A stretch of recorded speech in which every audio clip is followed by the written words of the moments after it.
चलाएं। जलाल का बादशाह आ रहा है, बादशाहों का बादशाह आ रहा है, हमारा खुदावंद आ रहा है।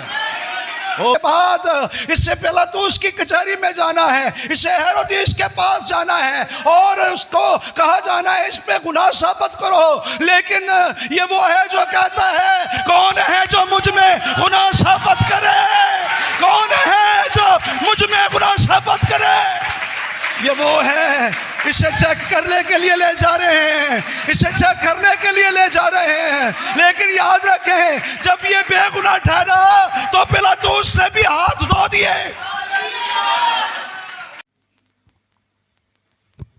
खुदा यीशु मसीह के खूबसूरत जलाली अजीम बाबरकत फातिम मुक़द्दस नाम में आप सबको सलाम। आज सुबह आप खुश हैं? हालेलुया। खुदाम की शुक्रगुजारी हो कि हम सब खुदा के हजूर हैं।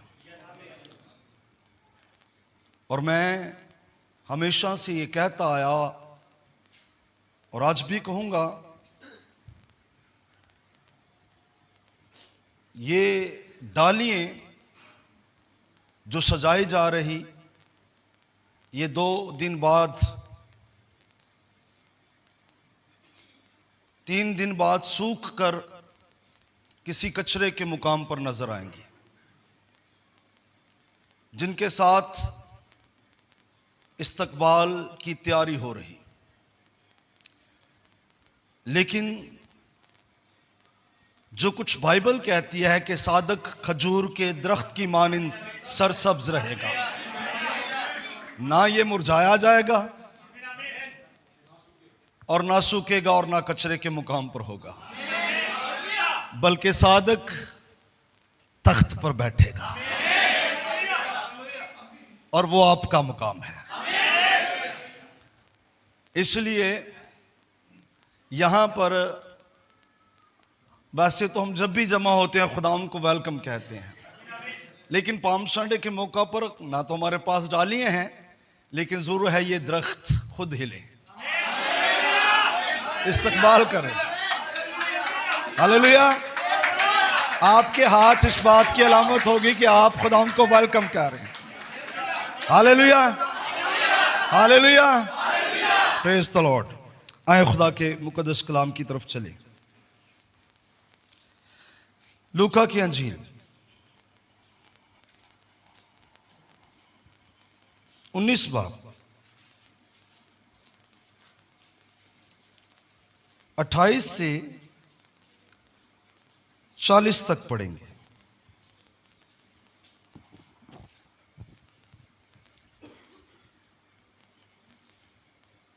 खुदावंद के कलाम में यूँ लिखा है, ये बातें कहकर वो यरूशलेम की तरफ उनके आगे आगे चला। जब उस पहाड़ पर जो जैतून का कहलाता है बैतफिगे और बैत अनिया के नज़दीक पहुंचा, तो ऐसा हुआ कि उसने शागिर्दों में से 2 को ये कहकर भेजा कि सामने के गांव में जाओ और उसमें दाखिल होते ही एक गधी का बच्चा बंधा हुआ मिलेगा जिस पर कभी कोई आदमी सवार नहीं हुआ, उसे खोल लाओ। और अगर कोई तुमसे पूछे कि क्यों खोलते हो, तो यूं कह देना कि खुदावंद को इसकी ज़रूरत है। पर जो भेजे गए थे उन्होंने जाकर जैसा उसने उनसे कहा था वैसा ही पाया। जब गधी के बच्चे को खोल रहे थे तो उसके मालिकों ने उनसे कहा कि इस बच्चा को क्यों खोलते हो? उन्होंने कहा कि खुदावंद को इसकी ज़रूरत है। वो उसको यीशु के पास ले आए और अपने कपड़े उस बच्चा पर डालकर यीशु को सवार किया। जब जा रहा था तो वो अपने कपड़े राह में बिछाते जाते थे, और जब वो शहर के नज़दीक जैतून के पहाड़ के उतार पर पहुंचा तो शागिर्दों की सारी जमात उन सब मौजों के सबब से जो उन्होंने देखे थे खुश होकर बुलंद आवाज़ से खुदावंद की हमद करने लगी कि मुबारक है वो बादशाह जो खुदावंद के नाम से आता है, आसमान पर सुलह और आलम बाला पर जलाल। भीड़ में से बाज़ फरीसियों ने उससे कहा, ए उस्ताद, अपने शागिर्दों को डांट दे। उसने जवाब में कहा, मैं तुमसे कहता हूं कि अगर ये चुप रहें तो पत्थर चिल्ला उठेंगे। आमीन। सो खुदा के कलाम का पढ़ा सुना जाना हम सब के लिए बाइस बरकत हो। खुदा का शुक्र हो। दुआ मांगेंगे। हमारे आसमानी बाप, हम उस दिन के लिए शुक्रगुजार हैं जब हमारे कफारे के लिए तूने अपने बरे को यरूशलेम के अंदर आने दिया ताकि वो कलाम पूरा हो जो मूसा की मार्फत तूने फरमाया कि पहले महीने की 10 तारीख को तुम अपने भरे को अपने घर में ले आना और फिर 14वीं को उसे ज़बह कर देना। और हम जानते हैं जिस दिन की यादगारी मनाई जा रही है, हमारा बरा भी घर में दाखिल हुआ। और खुदा हम बख्श दे इसका मुकाशवा और इसका भेद हम हासिल कर सके। सुना हुआ कलाम, पढ़ा गया कलाम दिलों के अंदर उतरे, मसीह यीशु के नाम से आमीन। तशरीफ रखें।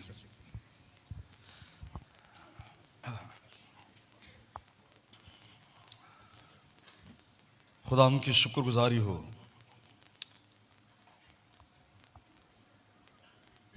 आज की शुभ हमारे दरमियान कोयटे से खुदाम के अजीम खादम हैं, हमारे बुजुर्ग हैं पास्टर जुवेद बरकत, उनकी बेटी इबादत को अटेंड करने के लिए आए हैं। और फिर कराची से मेरा भांजा जो है वो आया हुआ और वो 2 दिन से भिंबर में था मेरे बड़ी बाजी के बेटे के साथ। वो भी पादरी साहब हैं, लेकिन ये सुबह भिंबर से यहाँ निकला कि मैंने जाकर चर्च अटेंड करना है। वहाँ पर भी चर्च हो सकता था, लेकिन उनकी रज़ायत थी कि मैं यहाँ पर आऊँ। रात उसने मुझे बताया कि मामू मैं जो है मेरे दूसरे भांजे के साथ इबादत में जा रहा हूँ, तो मैंने सुबह आपका चर्च अटेंड करना है। तो दूसरे 2-4 भाइयों को मैं 2-3 चेहरे नए देख रहा हूँ, उनको भी मैं नहीं जानता वो कहाँ से आए हैं, खुशामदीद कहते हैं।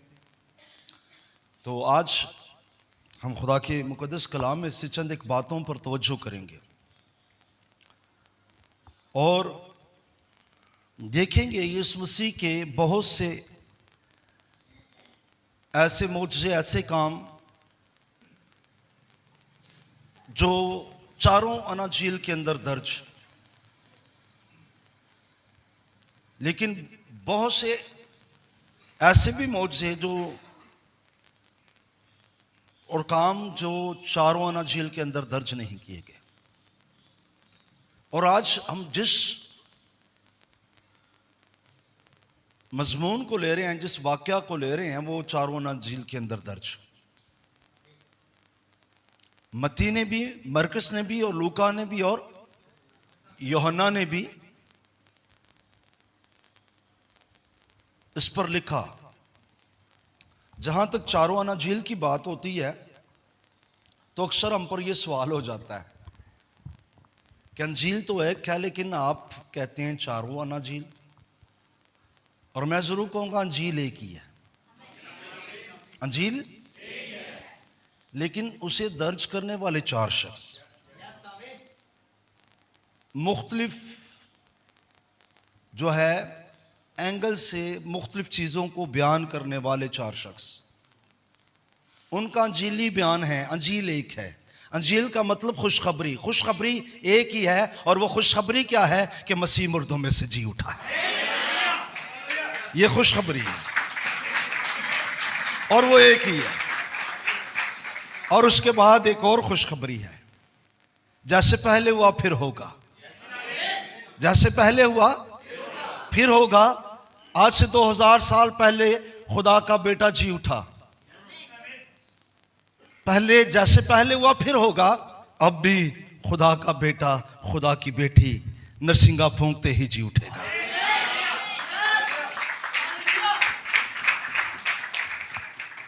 तो गौर करेंगे आज खुदा के मुकद्दस कलाम में से चंद एक बातों पर। हो सकता है बातों की दोहराई हो, मैं पढ़ भी नहीं सका चूंकि 2 दिन जो है काफ़ी बिजी रहा, नींद भी नहीं पूरी, अभी भी मेडिसिन लेकर नीचे आया हूँ। तो आज हम चंद एक बातों पर गौर करेंगे। मेरा ईमान अगर दोहराई होगी, लेकिन रुल्कुस आपकी ज़रूरत को जानता है, क्योंकि जब दरिया बहते हैं ना तो पता नहीं चलता फिर रास्ते किधर को बन जाते हैं। तो जब रुल्कुस ले लेता है तो फिर वो कहाँ पर उसका बहाव होता है, ये उसकी मर्जी होती है। मैंने अक्सर ब्रदर ब्रैनम के मैसेज पढ़े, आप भी ब्रदर ब्रैनम के मैसेजेस पढ़ते हैं। अक्सर 20-20, 25-25 चैप्टर जो हैं वो गुफ्तगू में लगा देते हैं। उसकी वजह क्या होती है? ब्रदर ब्रैनम कहते हैं जब तक मुझे ऊपर से बात ना मिले उस वक्त तक मैं गुफ्तगू करता रहता हूँ, और जब पैगाम मिलना शुरू हो जाता है तो फिर मैं उसकी तरफ रुख करता हूँ। और मैं रात बहन रहीला से बात कर रहा था कि पैगाम एक अलग चीज़ है और इल्म को बयान करना एक अलग चीज़ है। इल्म लोगों को तब्दील नहीं करेगा, लेकिन वो पैगाम जो रूह कुश की तरफ से चर्च के लिए होगा वो तब्दील करेगा। तो हम सबकी ज़रूरतों को खुदाम जानता है और वो हमारी ज़रूरतों को पूरा करने में कादिर है।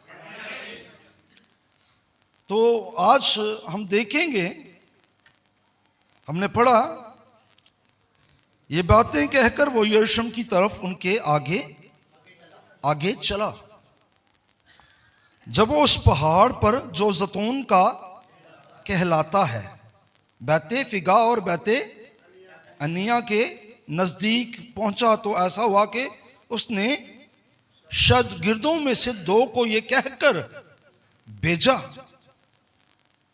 कि सामने के गांव में जाओ और उसमें दाखिल होते ही एक गधी का बच्चा बंधा हुआ मिलेगा जिस पर कभी कोई आदमी सवार नहीं हुआ, उसे खोल लाओ। उसे क्या करो? खोल लाओ।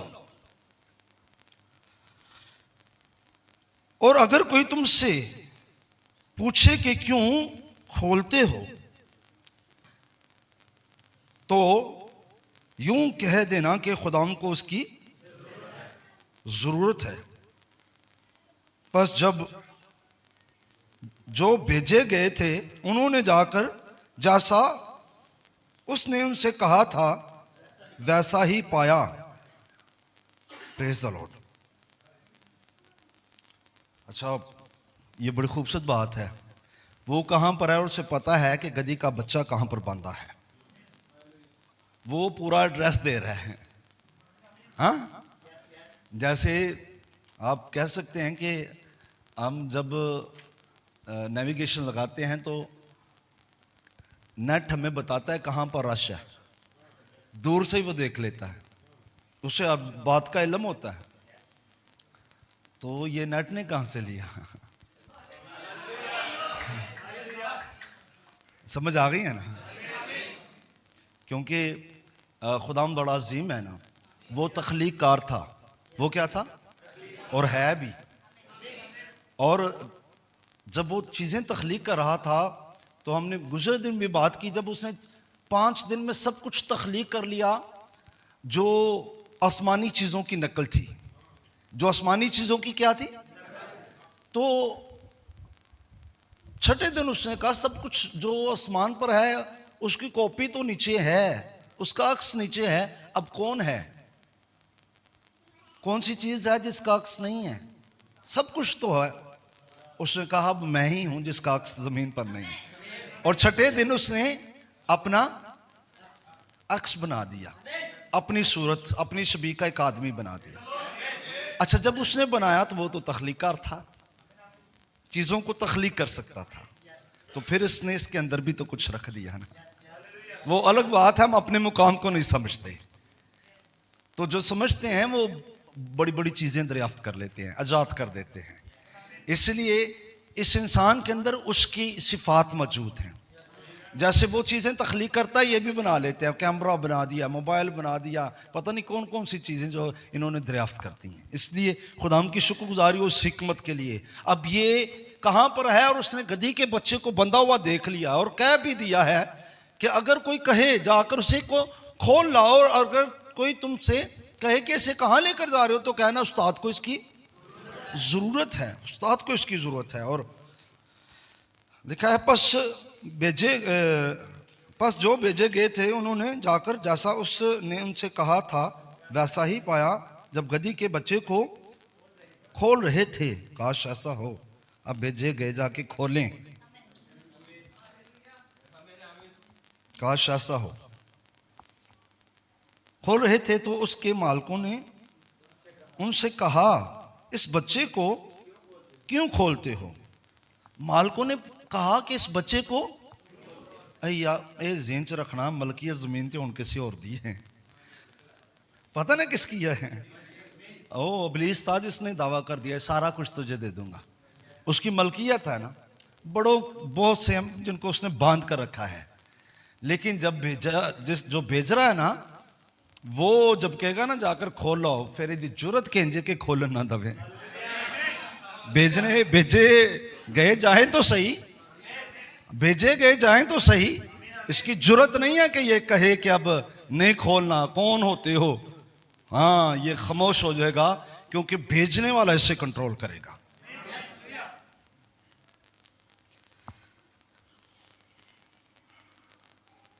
अच्छा, वो उसको यीशु के पास ले आए और अपने कपड़े उस बच्चे पर डालकर यीशु को सवार किया। जब वो जा रहे थे तो वो अपने कपड़े राह में बिछाते जाते थे। अब यहाँ पर मैं बात जरूर कहूँगा, चंद एक बातों को आप समझ लें, फिर आगे हम बढ़ेंगे। अब यहाँ पर हम देखते हैं कि यीशु मसीह कहाँ पर है। यीशु मसीह जैतून के पहाड़ पर है, और जैतून के पहाड़ पर बैतफिगा के पास यीशु मसीह उस मुकाम पर है जहां से पूरे का पूरा यरूशलेम दिखाई देता है। और यहां पर पुराने अहदनामा में जो खरूज 12 बाब के अंदर था, कैसी खूबसूरत बात है। 12 का अदद किसका है? खुदा के लोगों का। 12 का अदद किसका है? खुदा। कौम बनी इसराइल कितने कबीले हैं? ये खुदा के लोगों का अदद है। और खरूज 12 बाब के अंदर आपको मिलता क्या है? खरूज 12 बाब के अंदर वो कफारा जो बनी इसराइल ने देना है, फसा मिलती है, वो कफारा मिलता है, और बनी इसराइल का मिस्र की गुलामी से निकलना, इसलिए स्पेशल है। तो वहां पर 12 बाब के अंदर, इससे पहले कि कौम बनी इसराइल मिस्र से निकलती, खुदा मूसा से कलाम कर रहा है और कह रहा है कि तू अबीब के महीने में, यानी जो इसराइल का इसराइली कैलेंडर के मुताबिक उनका पहला महीना, यानी हमारा मार्च अप्रैल, यानी जिन दिनों में हम गुजर रहे हैं, मार्च अप्रैल, मार्च की 15 से उनका महीना शुरू हो जाता और अप्रैल की 15 तक उनका पहला महीना, उनके साल का आगाज पहले महीना मार्च अप्रैल। खुदा का बरा भी इसी मौसम में पैदा हुआ, इसी मौसम में और इसी महीने में उसने बनीनो इंसान का कफारा भी दिया और जी भी उठा। इस तरह जो कहूंगा, समझें ये बड़ी खूबसूरत बात। जब वो जी उठा तो हमारे लिए एक पैगाम नई जिंदगी में दाखिल होने का, उसके साथ मरने का और जी उठने का, यानी हम जितनों ने मसीह यीशु में शामिल होने का बपतिस्मा लिया, उसकी मौत में उसके साथ शामिल होने का बपतिस्मा लिया और उसके साथ दफन हुए। अब जब हम दफन होते हैं, यानी बपतिस्मा लेते हैं, हम दफन हो जाते हैं, और जब हम बपतिस्मा लेकर उठाए जाते हैं तो वो पुराना शख्स दफन हो गया है, नया शख्स। बात समझ आ रही है? आपका भी आगाज हुआ, लेकिन ये बात गहरी है और मैं अगर यहां पर रुक गया तो फिर टाइम लग जाएगा। अच्छा, इस महीने की 10वीं तारीख को, पहले महीने की 10वीं तारीख को उनको कहा गया, खरूज 12 बाब में आप अपने वक्त में पढ़ सकते हैं कि तुम जो है कफारे के लिए जिसका खून तुमने घरों की चौखटों पर लगाना है, दरवाजों की चौखटों पर, उस बरे को पहले महीने की 10 तारीख को अपने घर में लाना और फिर 14वीं को उसको ज़बह करना। अब खुदा का बरा यीशु मसीह यरूशलेम के अंदर आ रहा है और ये जैतून के पहाड़ पर है। अब ये घर को आ रहा है, खुदा इसे घर में ला रहा है। ऐ यरूशलेम तो खुदा उनका शहर, ये अपने घर आ रहा है जहां पर इसका खुदाम यहोवा खुदा इसका बाप, जिसका ये घर। ये जब घर में आया तो इसका जबरदस्त इस्तकबाल किया गया। और बात करना चाहता हूं यहां पर, उनको कहा गया कि तुम सामने के गांव में जाओ और एक गधी के बच्चे को तुम वहां से खोल कर लाओ, और अगर कोई तुमसे कहे तो कहना खुदावंद को इसकी जरूरत है। अब यहां पर 2-3 बातें खरूज की ही किताब से। पहली बात, क्यों उन्होंने जाने दिया और लिखा उस पर कोई सवार ना हुआ, क्योंकि खुदा ने जब मूसा की मार्फत कलाम किया था, तो आप मेरा ख्याल 13 बाब के अंदर इसको पढ़ सकते हैं, खरूज की किताब, कि जितने पेलोठे हैं वो किसके हैं? खुदावंद के हैं। जितने पेलोठे हैं वो किसके हैं? खुदावंद के हैं। अब जानवरों के पेलोठे भी किसके हैं? कौन से जानवरों के पेलोठे? जो पालतू जानवर हैं। कौन है जो पालतू जानवर? बड़ा सादा सा अंदाज में समझाने की कोशिश करो। जो पालतू जानवर हैं उसके पेलोठे भी। अब जितने पालतू जानवर थे उनके पेलोठों को क्या किया जाता? उनको ज़बा किया जाता, उनकी कुर्बानियां चढ़ाई जाती। लेकिन चूंकि गधा जो है ये हलाल जानवर नहीं था, लेकिन पालतू जरूर था। अब इस पालतू जानवर के लिए फिदिया था। इस पालतू जानवर के लिए फिदिया था, यानी वो जिनका जानवर होता वो इसके लिए चंद रुपए जो है, चंद सिक्के जो हैं, उनको हैकल में जाकर फिदिये के तौर पर पेश करते और उसका फिदिया देकर उसको छुड़ा लेते। और अगर किसी के पास फिदिया देने के लिए पैसे नहीं होते तो आप पढ़ लें, वहां पर लिखा है अगर कोई उसका फिदिया अदा नहीं करता तो उसकी गर्दन को तोड़ दिया जाता। पढ़ा ना? उसकी गर्दन को वो क्या करते? गधे की, बच्चे की गर्दन को क्या कर देते? तोड़ देते। तो अब मामला कुछ इसी तरह से था। अभी इस गधे का फिदिया नहीं दिया गया था, और ब्रदर ब्राह्मण कहते हैं कि ये उनका फिदिया है जो कुदरत लेकर आई है, फितरत में मौजूद थे, लेकिन जहां पर प्यूंदकारी हुई है उसका फिदिया नहीं है। इसलिए खच्चर का कोई फिदिया नहीं है। हाँ, प्यूंदकारी हुई है ना, समझे? प्यूंदकारी हुई है, खच्चर का कोई फिदिया नहीं है। फिदिया किसका है? जो फितरत में मौजूद हैं। बात समझ गए ना? अब आपको पता ना प्यूंदकारी बागेदन के अंदर भी हुई थी, और जहां से जो वहां से प्यूंदकारी में हुआ उसका भी कोई फिदिया नहीं है। फिदिया खुदा के लोगों का है। समझ आई इस बात की? हाँ, बात करना चाहता हूं, इसको समझना है आपने। अब इस गधे के बच्चे को बांधा गया और खुदा ने कहा इसे खो कर लाओ। अब यहां पर ये वो पेशन गोई पूरी हो रही है। अगर वो फिदिया नहीं दे रहे तो वो गधा फिर कहां पर होना चाहिए? अगर उसका फिदिया, और मैं समझता हूं खुदा का शुक्र हो, जब गधा बंधा हुआ था ना, वो खोला गया, हो सकता वो डरता हो, उसको समझ आती हो ना को तो फिदिया नहीं तो मेरे तो ना टूट जाए, हाँ, मेरे लिए पैसे नहीं हैं, लेकिन जब खुदावंद आ गया ना तो वो शादमान हो गया, वो शुक्र बच गया हूँ। ये वो है जो जो जो मेरे बचाव का सबब बना।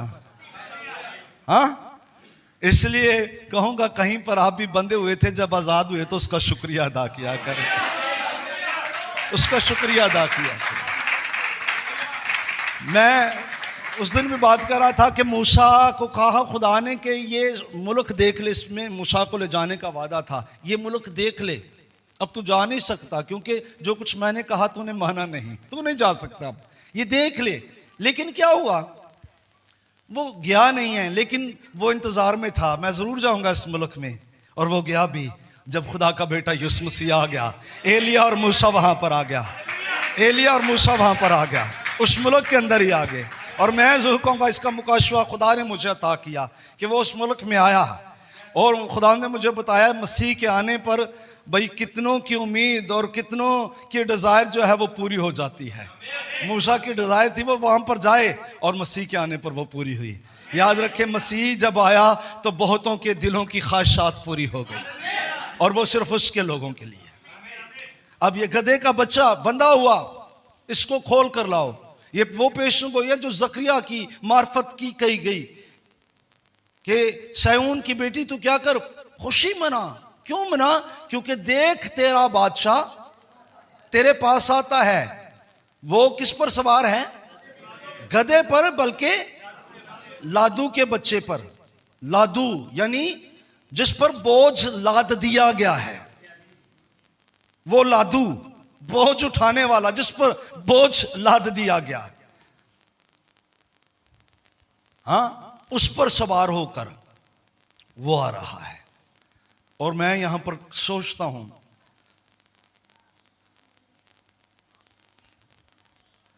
बारह पत्थर जो सरदार काहिन के कंधों पर छेने पर गाल, छेक तरफ छेक तरफ, 12 कबीलों की नुमाइंदगी।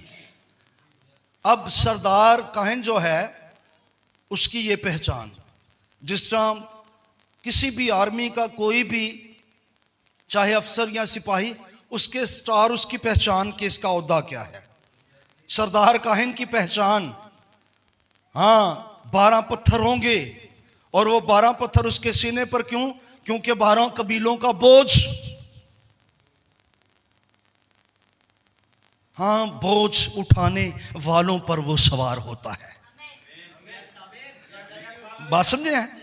वो लादू के बच्चे पर सवार अब होने वाला है। और जब वो लादू के बच्चे पर सवार होने वाला और सवार हो गया, लादू के बच्चे वाली गल बोझ वाली समझियो कि नहीं? जे नहीं समझी तो मैनू खोला होर। भाणू समझ लगी? चंद एक नू लगी, बाकी नहीं लगी। लादू जिस पर बोझ लाद दिया गया, अब वो कौन था? गधे का बच्चा, क्योंकि वो लादू के बच्चे पर सवार होकर आ रहा है। जो बोझ उठाने वाला था उस पर वो सवार हो गया। और याद रखें, जो खिदमत के बोझ के नीचे हैं उन पर वो सवार होता है। होने लगी है लिखे नहीं क्यों? होर भी इनू खोला। अच्छा, अगर समझ लगी है तो ठीक है, खुदा आपको बरकत दे। अगर नहीं लगी तो कहीं पर उनको उसकी ज़रूरत है। क्योंकि परसों भी भाई असल बात कर रहे थे, वो कहते हैं कि भाई अकरम रोशन ने मुझे कहा कि असल तुझे इसलिए गोरों की समझ लग जाती है, गोरों को तेरी समझ लग जाती है, क्योंकि कहीं पर ब्रानम की भी इंग्लिश जो है वो कमज़ोर थी, और वो उनको पढ़ पढ़ के तेरी इंग्लिश को भी समझ जाती है। तो उन्होंने कहा, मैं इस बात पर बड़ा खुश हुआ। मैंने कहा भाई मेरे पास कुछ अलग है। मैंने कहा अगर समझ आती है ना तो मेरे पास ये बात है कि स्पिरिट सेम है।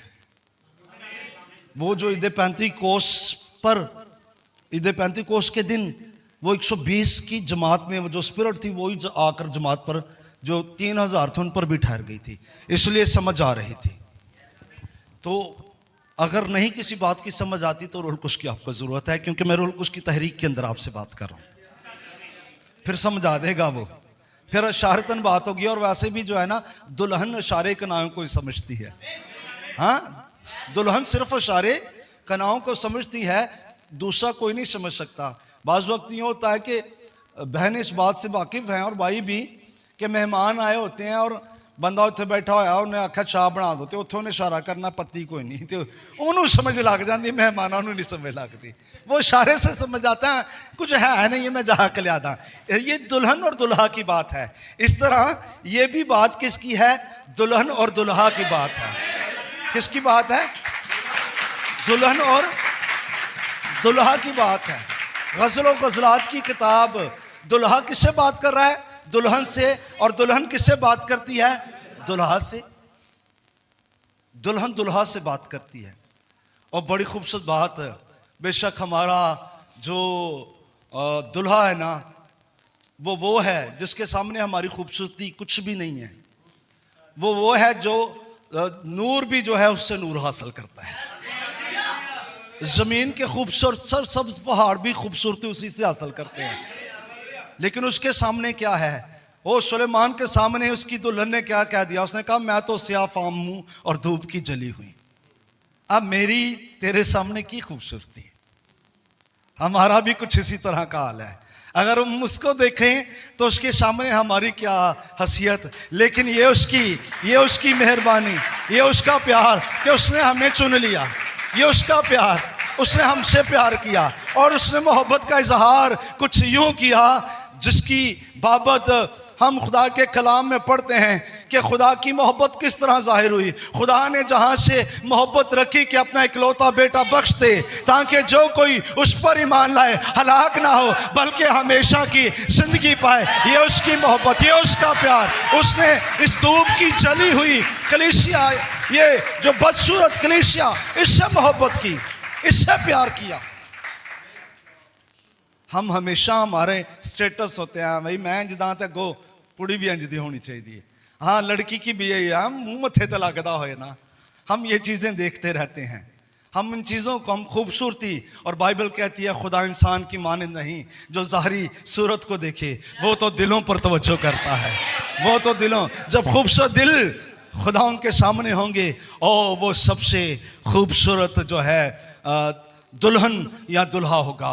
और कलाम मुक़द्दस को पढ़ें तो उसने कहा है औरतों में सबसे जमीला, ओ जमाल वाली, ओ जलाल वाली, वो अपनी कलीसिया को, कलीसिया कहती है मैं धूप की जली हूं और वो कहता है तू औरतों में सबसे जमीला है। ये उसका प्यार है। उसे आप खूबसूरत नजर आते हैं, लोग आपको समझे ना समझे, लेकिन उसके लिए आप खूबसूरत हो। आपसे बढ़कर कोई भी नहीं है। आप हो वो जो उसकी निगाह में प्यारे हो। इसलिए कहां पर पहुंचा था मैं? लादू के बच्चे पर बोझ उठाने वाला। और मैं जो कहूंगा कि मैं बात कर रहा था उनके स्टार, उनकी पहचान इस तरह जो है, ये बोझ जो उठाने वाले हैं उनको भी खुदा पहचानता है और उन पर सवार हो जाता है। और जब वो उन पर सवार हो जाता है तो फिर कौन कौन नारे मारता है? हाँ, कौन कौन? खुदा के लोग ही खाली नारे मारते हैं। यहां पर एक ऐसी भीड़ है, मिली जुली भीड़, और मिली जुली भीड़ ने क्या किए?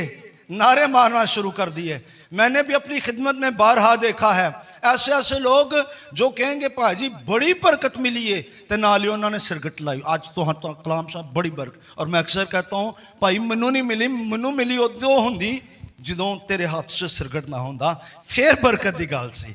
ऐसे भी लोग हैं जो शराबनोश हैं, कहेंगे भाई जी बड़ा कमाल बोल दे हो, बरकत मिली है।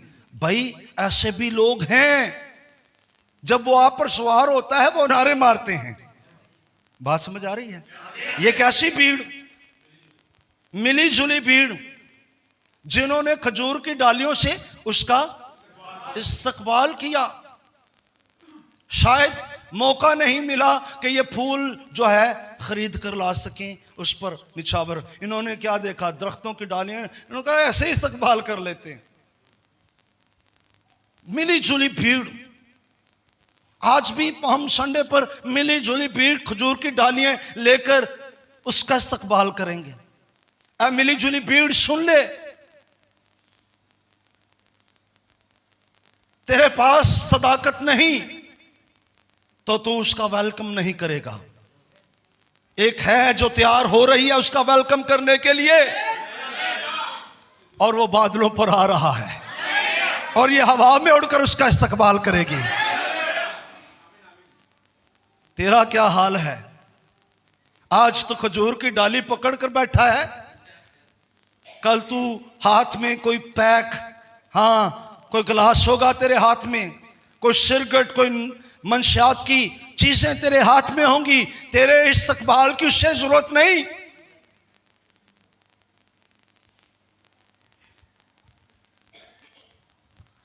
उसे पता है कौन है वो। और मैं जरूर कहूंगा इस भीड़ को देखें, इसमें मिले जुले लोग, और वो किस पर सवार? गधे के सवार कर लो लोग नारे मारेंगे थे, तब मिली जुली भीड़ भी मारेगी। हाँ, लेकिन ये सर्च आपने करनी है कि ये नारे मारने वाला है कौन। बाज वक्त होता क्यों है, क्या है, हर बंदा जो तारीफ करदा ना भी साडे लिए फुलन दा भाई जी तुसी भाई होरी उंज फुल फुल पाइंदे ने। हाँ जी, बड़ी गल है। हाँ, स्टडी बड़ी है, इंज भी बड़ा उंज भी बड़ा है भाई। वो हमें क्या करता है? वो हमारे अंदर फख्र पैदा करता है। किस लिए पैदा करता है? उसको पता था अब मैं फख्र कीता सी, मेरी पोशाक पर कीमती पत्थर जड़े हैं, और उन्होंने उसके अंदर फख्र पैदा कर दिया। और फख्र जो है अहद के संदूक को हाथ लगाने के बराबर। जो कोई अहद के संदूक को हाथ लगाता वो मर जाता, फख्र भी मार देता है।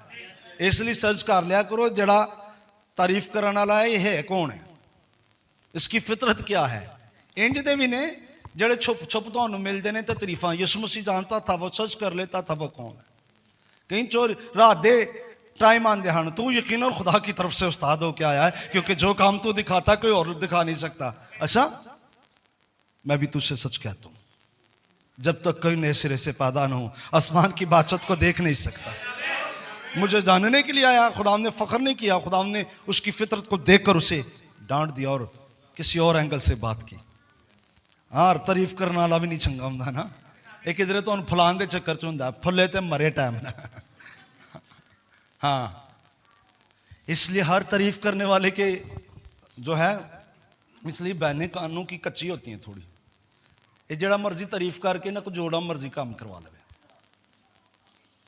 कई भैनों की फितरत होंगी ना, उन्होंने घर दिन पता ही तारीफ करोगे ना काम बहुता करेगी, खाना बड़ा अच्छा बना दी, फुली फुली जाती है किचन जोड़ता। हाँ, बर्तन बहुत अच्छे तो होंगी है, ऐसी भी हैं। इसलिए ऐसी तारीफ बड़ा मकार है प्लीज। वो किसी के अंदर होकर आपकी तारीफ करवा के आप भी जरा इस बात को समझ लें। मैं जिथे बोलन रहा समझ लेना हूँ, एवं ना हर किसी की तारीफ नूं एक्सेप्ट कर लिया करो। सो बात करना चाह रहा हूं, एक बड़ी भीड़ है, बहुत बड़ी भीड़ जो उसका इस्तकबाल कर रही। हमें उस भीड़ का हिस्सा नहीं होना जिसमें मिले जुले लोग हैं।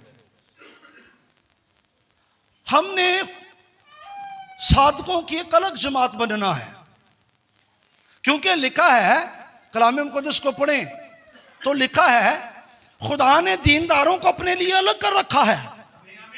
हम मिली जुली भीड़ का हिस्सा ना बने, हम अलग किए हुए लोग बने, क्योंकि हमारे जमाने का पैगाम भी यही है, तुम उनमें से निकल कर अलग रहो। हमारे जमाने का पैगाम।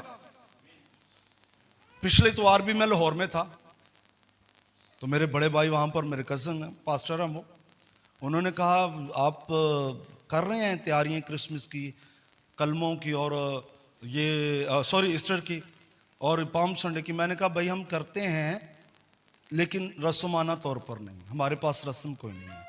मुश्किल ना लेथो निकले हैं, मुझे कहते हैं शाबाश। मैंने कहा मुश्किल से रस्मों से हम निकले हैं, हम रस्मी मसीह नहीं हैं, हम हकीकी मसीह हैं। और ये हम पर फजल हुआ है कि हम इस बात को समझ गए हैं, हम पर फजल हुआ है, वगरना लोग इन बातों को समझ नहीं रहे। जिनकी हाथों में डालियां हैं उनके हाथों में कुछ और भी है। जिनके हाथों में डाली हैं। हमें समझना है मेरे अजीज बहनों भाइयों, अगर हम खुदाम को वेलकम करना चाहते तो हमारे अंदर की सदाकत, हमारे अंदर की सच्चाई उसको वेलकम करे, और फिर वो हाजिर होगा, वो मौजूद होगा। मैं गुजरे वीक में मैं सरगोदा में था, और जब मैं सरगोदा में गया वहां पर एक पास्टर साहब से बात हुई, तो मैंने कहा आप बड़ी देर बाद नजर आए। उन्होंने कहा जी मैं हुना तुसी नहीं नजर आते भाई। अमजद ने पूछा, कहते हैं हम लाहौर वाली बात में ये थे? उन्होंने कहा मैं छोटी मोटी इबादत से नहीं जानता। मैंने कहा पाजी साहब सलूट है आपको। मैंने कहा यीशु मसीह को सलूट है, वो वहां पर जाता है जहां 2 या 3 उसके नाम से इकट्ठे से। हमारा मेयार और बादशाहों के बादशाह का क्या मेयार है? ये हमारा मेयार है, लेकिन बादशाहों के बादशाह का क्या मेयार है? अभी थोड़े जे सानू असी थोड़ा जा कोई फेमस हो जाए ना, को थोड़े जे 4 बंदे साढ़े कोल होण, ये पास्टरों के लिए बात करने लगाऊं, खादमों के लिए बात करने लगाऊं, 4 लोग हमारी जमात के अंदर हो, हमारा स्टेटस बढ़ जाता है। फिर हम कहते हैं छोटी मोटी। हाँ, वो जो आसमानों पर तख्त नशी है, वो जो आसमानों पर, जब वो खादम बना तो उसने अपने आप को खाली कर दिया। ये म्यार है, उसने अपने आप को, ये म्यार हमें उसने दिया है कि खिदमत गुजारो। अगर किसी लीडरशिप की जगह पर नजर आना चाहते हो तो अपने आप को खाली करो। अगरचे वो खुदा की सूरत पर था तो भी उसने उसे कब्जा में रखने की चीज ना समझा, बल्कि अपने आप को खाली कर दिया और खादम की सूरत इख्तियार की। खिदमत करने वाला, खिदमत। गुजरे दिन जब मैं लाहौर में था तो मैं भाइयों को खाना डालकर दे रहा था, मेरे हाथों, ओ पैसा पैसा, मैं कहा यार की हो गया? नहीं पाले ने। मैंने कहा यार यसू ने भी तो शागिर्दों को खाना दिया था, सॉरी सरगोदा में, तो मैंने वो खुद देता था। मैंने कहा वो तो अमावस की रात के शागिर्दों के घर में गया तो रोटी आप ही तोड़ के देना है। मैं कहा ये काम हमें भी करने दो। एक जबरदस्त नमूना यीशु मसीह ने दिया। तो बात करना चाहता हूं, मिली जुली भीड़ खुदा उनका इस्तकबाल कर रही, और उस मिली जुली भीड़ को देखें जो इस्तकबाल कर रही है। अब वो होशाना के नारे लगा रहे हैं, ज़बूर की किताब की पेशनगोई वहां पर पूरी हो रही, होशाना के नारे लगा रहे। होशाना का क्या मतलब? हमें आज ही निजात दे, हमें। वो समझ रहे थे कि ये वो बादशाह है जो हमें रोमियो से निजात देगा, रोमियो से। लेकिन उनको इस बात का इल्म नहीं कि ये हमें किससे निजात देगा। उनको इस बात का इल्म नहीं। वो अपनी तवक्कुआत यीशु मसीह से कुछ और लगाकर बैठे हैं। आज भी मैंने ऐसे लोग देखे हैं जिनके रिश्ते नहीं होते, चर्च जाया करो, तो कोई और तवक्को ना लांदे ने। ये नहीं कि हम खुदाम की इबादत करें। मैंने ऐसे भी लोग देखे हैं जो इन्ने मंगल जाओ जी, इन्ने इतवार, इन्ने बुध जाओ चर्च, औलाद हो जाएगी। वो नहीं चर्च जाते नहीं, उस तो बाद उन्होंने पता है नहीं जाना है।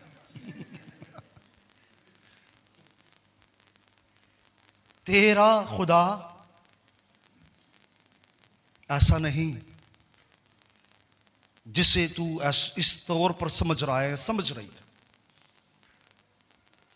ब्रदर विलियम ब्रैनम कहते हैं जब तक सब कुछ तख्लीक नुआ हुआ था तो वो एलोहिम खुदा नहीं था। वो एलोहिम खुदा क्यों नहीं था?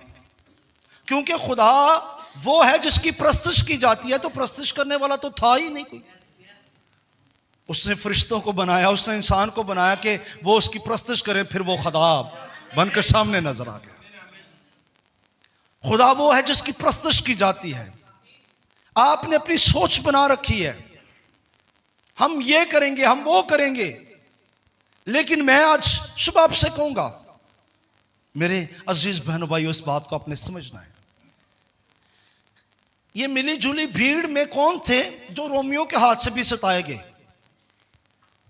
कि भाई बादशाह आ रहा है, सानू कोई सियासत के जरिए रोमियो के हाथ से छुटकारा देगा। लेकिन वो नहीं जानते थे ये है कौन और किससे छुटकारा देने वाला है। उनकी सोच सिर्फ ये 33 साल का जवान था जो वहां पर गया। और मैं इस बात को समझता हूं, मैं इस बात को जानता हूं, आदम जब बागेदन के अंदर हो शायद उसकी उम्र 33 साल हो, जवान हो। क्यों? जब कान के बदले कान है, आंख के बदले आंख है, तो फिर आदम के बदले आदम था, फिर जवान आदम के बदले जवान आदम था। हाँ, तो फिर समझ लगी 33 साल जी क्यों हो भाई, कोई जवान आदम था ना वहां पर, जिसका कफारा भी अब जवान आदम ने देना।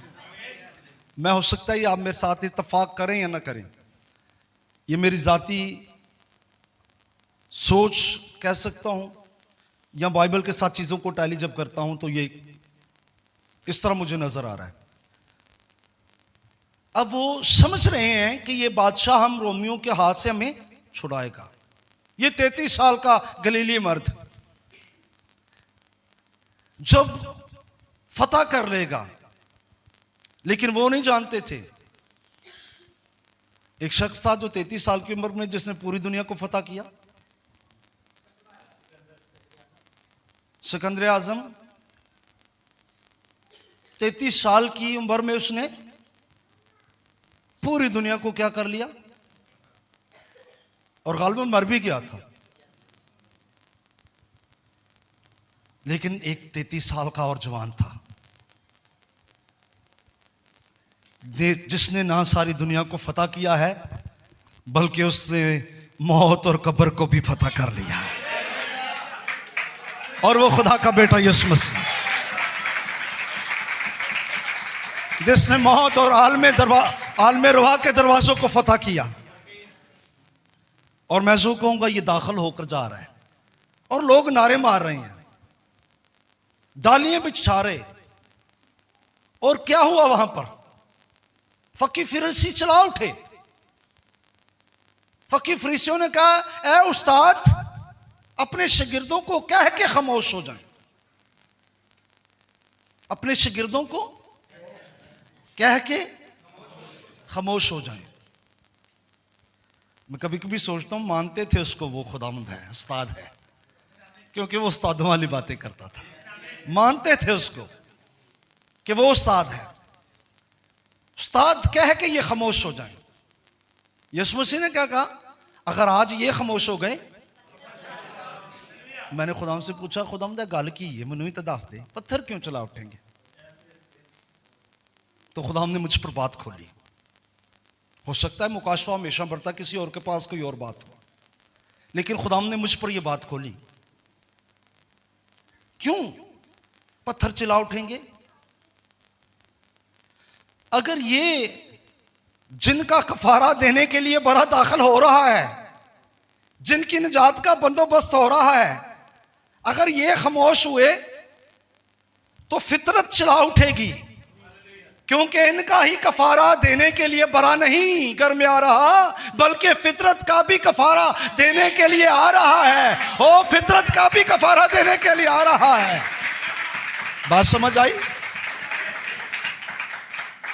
नूह के दौर में बपतिस्मा हुआ पानी को, जमीन को पानी का, अब यीशु के लहू के जरिया से जमीन की तस्दीक होने वाली है। अगर ये बंद हो गए तो फितरत का भी कफारा होने वाला है। ये चिल्ला उठेगी, फितरत चिल्ला उठेगी, इसलिए खामोश नहीं रह सकते।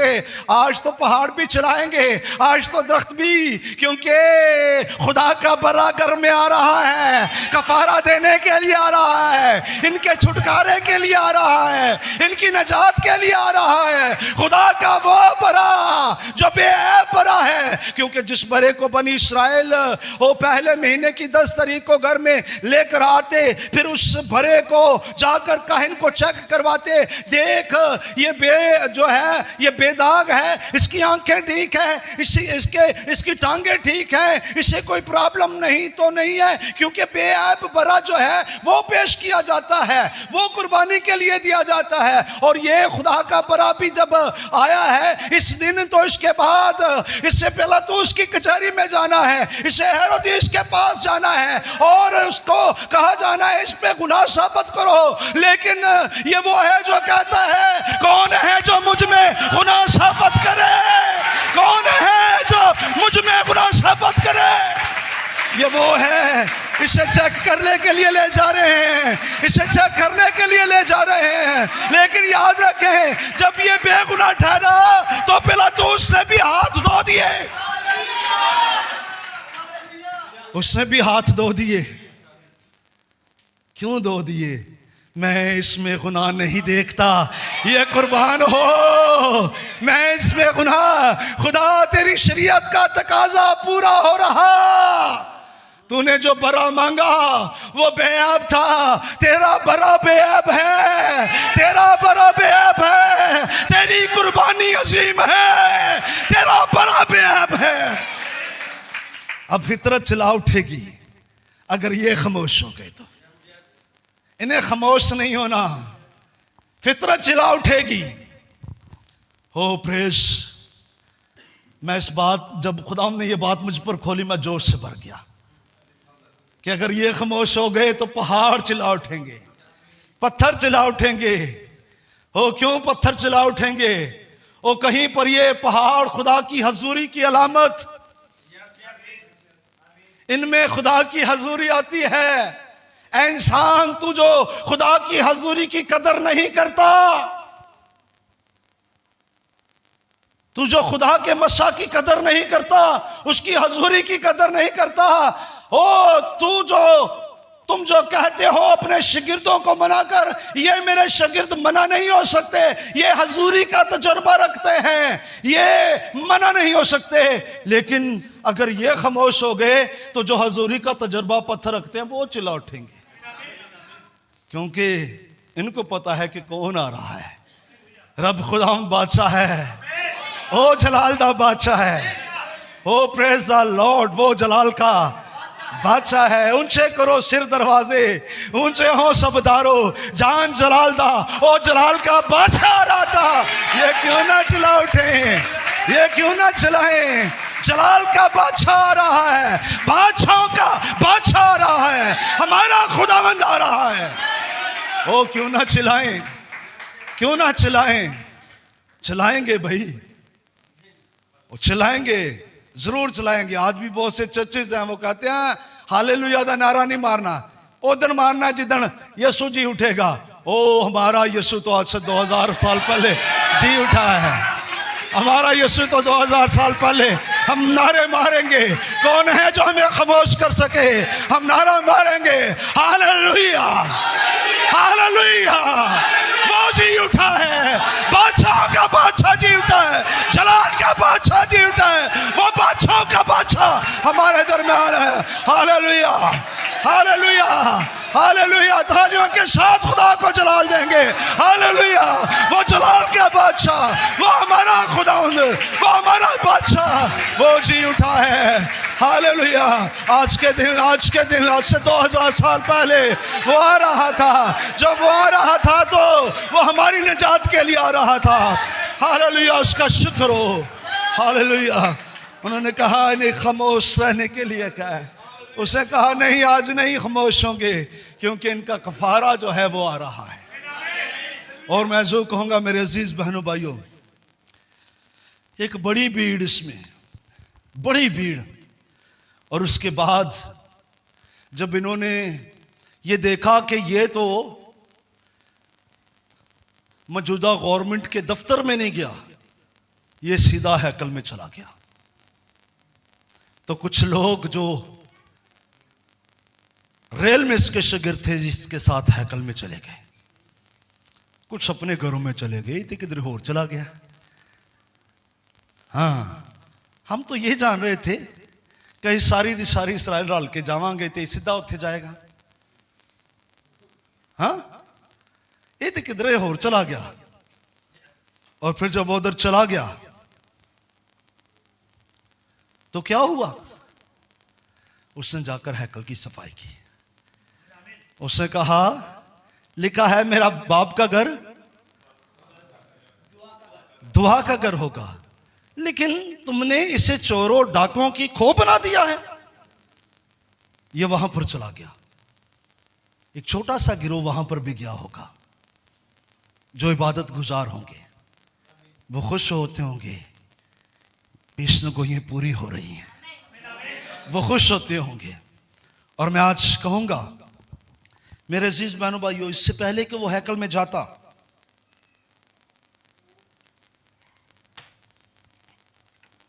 लिखा है, हमने 40 तक पढ़ा था, 41 में लिखा है, जब वो नजदीक आकर शहर को देखा तो उस पर रोया और कहा, काश कि तू अपने इस दिन में सलामती की बातें जानता, मगर अब वो तेरी आंखों से छुप गई हैं, क्योंकि वो दिन तुझ पर आएगा कि आएंगे कि तेरे दुश्मन तेरे गिर्द मोर्चा बांधकर तुझे घेर लेंगे और हर तरफ से तंग करेंगे और तुझको और तेरे बच्चों को जो तुझ में हैं जमीन पर दे पटकेंगे और तुझ में किसी पत्थर पर पत्थर बाकी ना छोड़ेंगे, कि इसलिए कि तूने उस वक्त को ना पहचाना जब तुझ पर तूने उस वक्त को।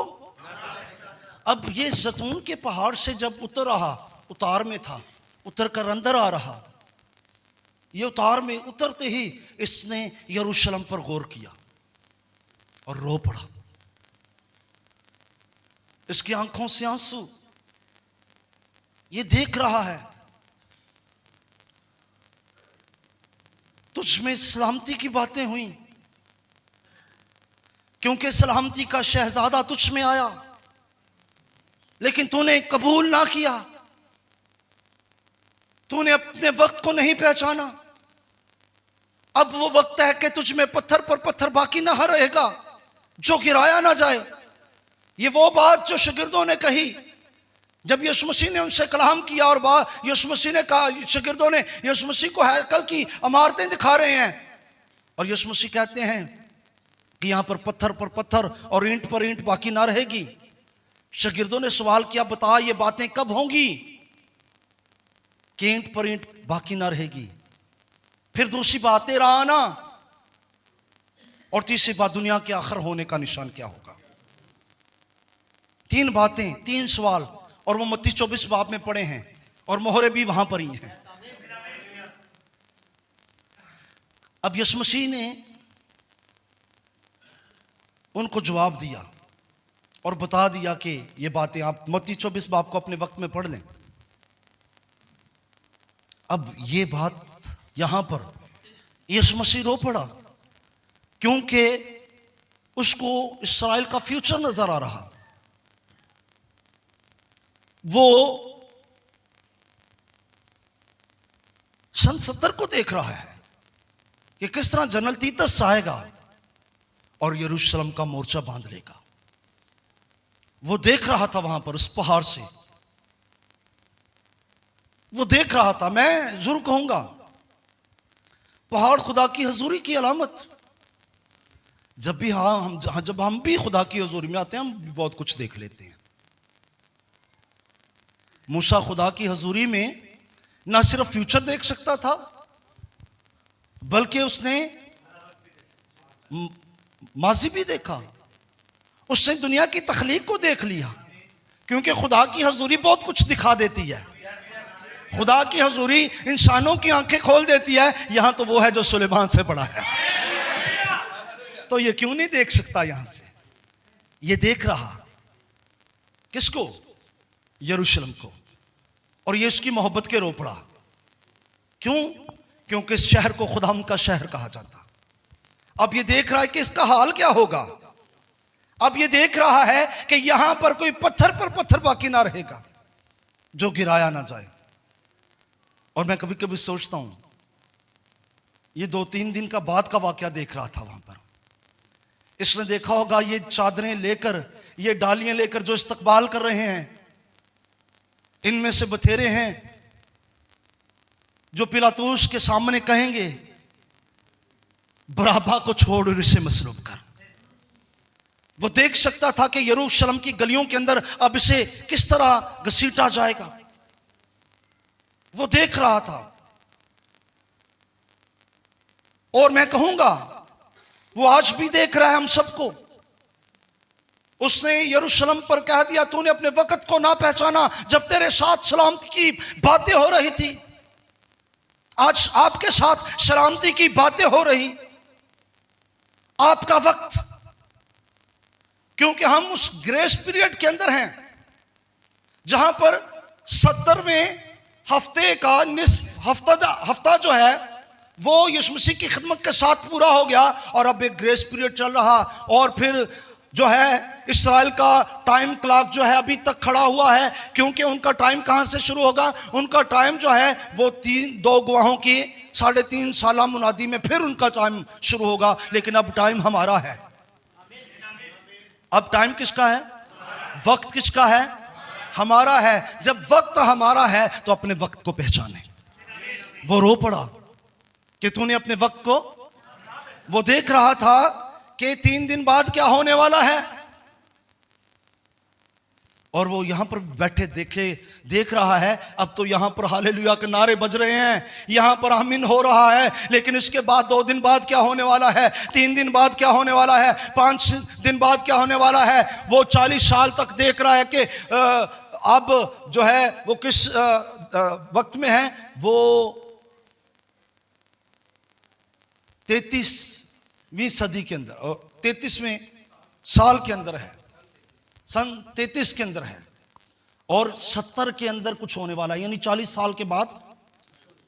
तो वो आपके 40 सालों को भी आने वाले जानता है क्या होने वाला है।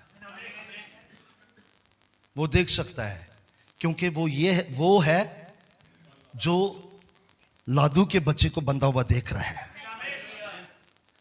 वो देख सकता था। अब वो वहां पर रो पड़ा। उसे पता है यरूशलेम की गलियों के अंदर किस तरह इन्होंने मुझे घसीटना है। और वो देख रहा है जो लोग नारे मार रहे हैं, इनमें सब वो लोग नहीं हैं। इनमें वो भी लोग हैं जो मैं जब सलीब कंधे पर उठाकर जाऊंगा तो ये बताएंगे उन लोगों को जो इनसे पूछेंगे कि इसको सलीब क्यों दिया जा रहा है। और ब्रदर ब्रैनम इसकी बड़ी मंजरकशी करते हैं। ब्रदर ब्रैनम कहते हैं जब वो गलीली मर्द अपने कंधे पर सलीब उठाए हुए जा रहा होगा तो यरूशलेम के गलियों के गोल गोल नुकीले पत्थर उसके पांव में चुभ रहे होंगे और खून बहता होगा। और वो जब नुकीले पत्थर उसको चुभ रहे होंगे तो उसके पांव से खून जो है वो उन पत्थरों पर लग रहा होगा और उसका वो वाइट्स होगा जिस पर खून के छोटे छोटे स्पॉट थे, छोटे छोटे धब्बे थे। वो धब्बे ब्लड के बढ़ते जा रहे होंगे और वो सलीब उठाकर जब जा रहा होगा तो लोग पूछते होंगे इसे क्यों मसलूब किया जा रहा है, इसके कंधों पर सलीब क्यों है, इसने तो हमारे मुर्दे को जिंदा किया है, इसे क्यों मसलूब किया जा रहा है, इसने तो हमारे बीमार को शिफा दी है। और दूसरी जमात कहती होगी ये अपने आप को खुदा का बेटा कहता है, ये कुफर बकता है, इसलिए इसे सलीब दिया जा रहा है। और कोई कहता होगा इसने तो मेरे कुबड़े को ठीक कर दिया था, ये तो ऐसा नहीं है। और कोई कहता होगा नहीं ये कुफर बकता है। ये बड़ी भीड़ इसके शागिर्द होगी। और ये वहां पर देख सकता था उस पहाड़ पर खड़े होकर कि अब ये क्या होने वाला है, देख सकता था, इसलिए वो रो दिया। और मैं कहूंगा मेरे अजीज बहनों भाइयों, आज भी वो देख सकता है कि आने वाले वक्त में, थोड़े दिनों के बाद क्या होने वाला है। वो देख सकता है कि ये भीड़ जो शोर मचाती है, ये भीड़ जो आज जिनके पास खजूर की डाली हैं, शाम को इनके हाथों में क्या होगा, आधे घंटे के बाद इनके हाथों में क्या होगा। मैं कहता हूं गुनाहगार ने जहन्नम में सड़ना है, तू होनी है ना चो निकलन दे। वो देख सकता है क्योंकि उसकी आंखें आग के शोला की मानद है, वो देख सकता है। इसलिए मेरे अजीज बहनों भाइयों, उसकी आंखें जमीन पर सैर करती हैं। वो आपके फेल को देखता है, वो आपके काम को देखता है, और जब आप दूर ही होते हैं वो आपको जांच लेता है, वो परख लेता है। उसने तो आपके ख्वाबगाह की छानबीन की रखी है, वो तो आपके बालों को भी उसने गिन रखा है, वो आपको देख सकता है, वो आपकी फितरत को जानता है। इसलिए मैं जो कहूँगा, हमारे नारे खाली नारे नहीं होने चाहिए, हमारी प्रस्तिश जो है वो दिल से उसको जलाल देना होना चाहिए। और हम हाथ में खजूर की डालियों के साथ नहीं, बल्कि अपनी सदाकत के साथ उसे वेलकम कहें, उसे अपनी जिंदगी में लें, क्योंकि वो जलाल का बादशाह है, वो हम और तारीफ के लायक है। इसलिए उस वक्त उन्होंने अपने वक्त को नहीं पहचाना, लेकिन आज आप अपने वक्त को पहचाने, खाली नारे नहीं। उसने क्या किया, जब नारे लगाए गए वो रो पड़ा, और रोने के बाद वो कहाँ पर चला गया, वो उतार से उतरा और वो हैकल में चला गया, और उसने जाकर वहाँ पर क्या कर दी, हैकल की सफाई की। आज वो तेरी सफाई करना चाहता, तू जो जिंदा खुदा का मकदस है, तेरे अंदर से हर वो चीज़ निकालना चाहता है। क्यों निकालना चाहता है? क्योंकि वो तेरे लिए बोलना चाहता है, ऐ औरतों में सबसे जमीला। वो तेरे लिए बोलना चाहता है, वो तेरे दाग धब्बे झुर्रियों को दूर करना चाहता है। इसलिए कहूँगा, दिल से उसको जलाल दे और उसको जो है अपनी ज़िंदगी में ले। खुदावंद आपको बरकत दे।